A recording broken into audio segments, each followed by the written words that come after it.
Hello and welcome back to my channel. So today's topic is going to be perspective grid. I'm talking about this one right here. If you cannot see this, right click and you can see the perspective grid tool. So you can use this tool to create a lot of things. First, something like when you're trying to design a building in a 3D effect to your buildings. And you can also use it to make your text look something like that, like it has a vanishing point. And you can also create something like cubes. And this is something where it's a cube, but it has a lot of, let's just say, tunnels crisscrossing each other. So what I'm going to do now is we're just going to go ahead and look at perspective grid. First of all, how to use it, because that's the most important part. And I will walk you through all of these things. Okay, so let's just get started. Go to File and New. Let's choose 11 into 11 inches and then RGB color and height 300 ppi and click create. Let's first click on our perspective grid. Okay, so this is the default view whenever you click on that. So this basically means that there are two vanishing points. One is here and one is here. And sometimes this grid gets created somewhere else in the artboard. So if you want to move it around, you can just click on this tiny button here and it moves around. Let's quickly talk about all the different ways to modify this grid. One, if you click this one and move it up and down, it kind of increases or decreases the size. And this one kind of makes the plane thinner or thicker. Like if you have a building which is not a perfect cube, this is like the best way to do it. And then this one actually helps you modify individual planes, something like this, where you don't want things to be intersecting with each other. We have more settings which can be controlled if you go to View and then Perspective Grid. And you can actually click on Define Grid and make changes here, like the color of individual planes, like left, right, horizontal grid. You can choose whatever color you want from this. And you can click OK. But right now I'm going to stick to whatever we have. This is basically a 2-point perspective grid, and we're going to make something. The buildings which we saw were actually created with a 2-point perspective grid.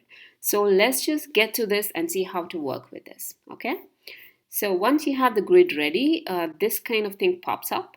So this means, like, if you look at each plane here, this is blue, this is orange, nothing but this color right here, and this is green, that's nothing but the lower plane right here. Okay, so let's click on the leftmost plane and click on a rectangle tool. If you cannot find it, right click rectangle tool. Now click. Let's make sure you are clicking on a point right here. It's really not necessary, but I'm just trying to do it so that there's some sort of uniformity.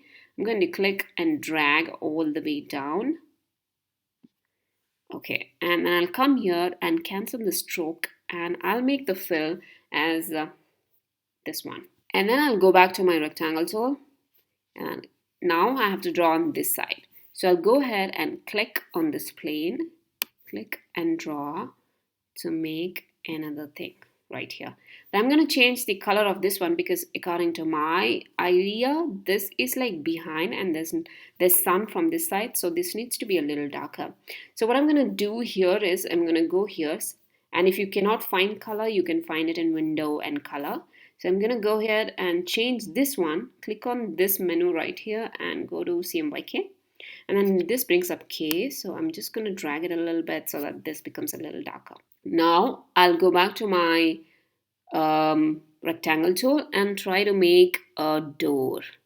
Click and make. But as you can see, this turned out like this because I'm still, on the orange plane. So I'm going to undo that, Control Z or Command Z, and then click on the blue one and make a tiny door. And I'll color it white. So I'm going to do the same thing and make a window here. Now I'll put in a roof. So go ahead and make a roof only until this point, and I'm going to make it brown or black. And now I'm going to click on the orange thing and create a different one. These grids right here help you select, to make sure they're uniform on both sides. Okay, so this building is quite ready. So what we can do is you can click on your perspective tool again, click on this tiny grid, height grid, just click on that, and this disappears. Okay, so you have your first building ready. So what I did with the second one was I clicked on perspective grid. So now what I did was I just moved this a little away and placed it somewhere like this. A little bit more like this. Okay, so that's what I did. And I'm going to go ahead and do the same thing that I did for this building right here.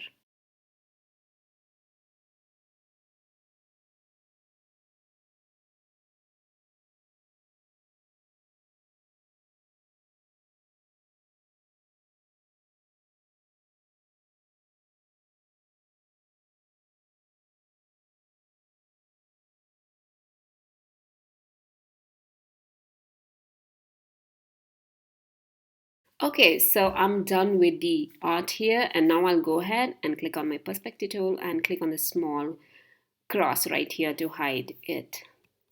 So moving on ahead, the next one that I did right here was to convert the text into this direction. So let's go ahead and do it. So what you can do is click on perspective tool again, and obviously it's going to show up wherever there was. So I'm going to click and drag it over here. And I'll just click on my artboard tool and extend this a little bit so that this is nice and bright white. Okay. Now I'm going to my text tool and I'm going to type hello. And let's make this about 140. Is it too big? No. Let's change it to a thick and nice font. Okay. Now I'm going to place this text on one of these grids.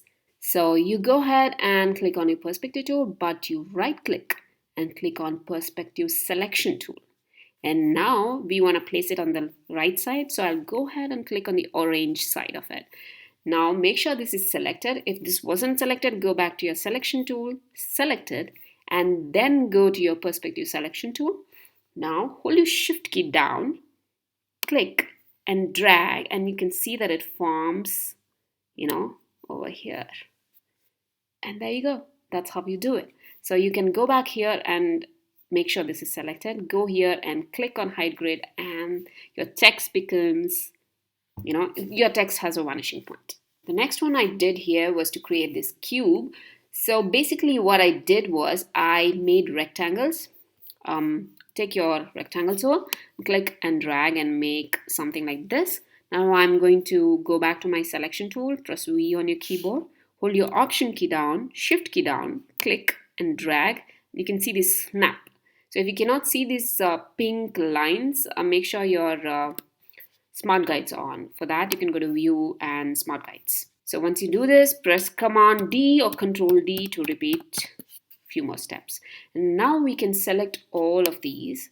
And if you go to your swatches, if you have seen my previous video on how to use scripts, this will be really helpful.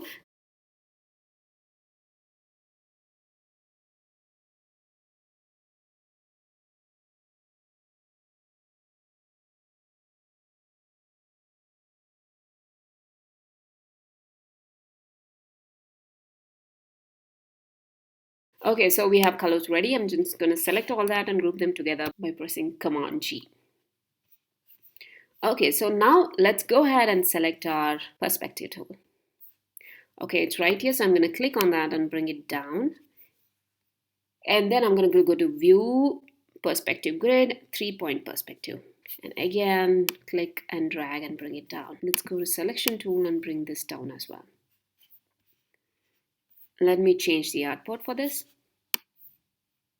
So basically, this is how your 3-point grid looks like. So now we're going to apply these squares, right? These rectangles right here, and put it on the grid. So to do that, it's the same process as you did for the text, but the only difference is you need to have a copy of this ready. One thing you can do is you can copy this and paste this, make multiple copies, but I usually don't prefer to do that. What I do is I just make sure this is clicked, then I go to my perspective selection tool. What I'm going to do is I'm going to hold my shift key down, option key down, click, and then bring it in here and make sure it snaps to the grid. Now I can go ahead and click and drag to make sure that it fits all the corners. That's fine. Now let's go to the next one. And again, you click on this, hold your shift key down, option key down, click, and then put it in here. again drag this to make sure it goes and snaps in. Next, we'll go to the most bottom thing, a horizontal grid. Click on this, hold Shift, Option, click, and then you can put it on top. Let's just drag this. Okay, now it's time to remove the grid, so hide grid. And there you go. This is how you can create that effect which I showed you right there. So the last one that I did was a little different. So if you go back to your perspective grid tool, you can, I'm just going to drag this here. Yeah, this is perfect. So in this, what I did was I made these rectangles, but directly on the grid. So for example, when I click on it, so what I did was I just clicked and made rectangles like this, and then, things like that. And then I changed the plane, and then I continued. Then I changed the color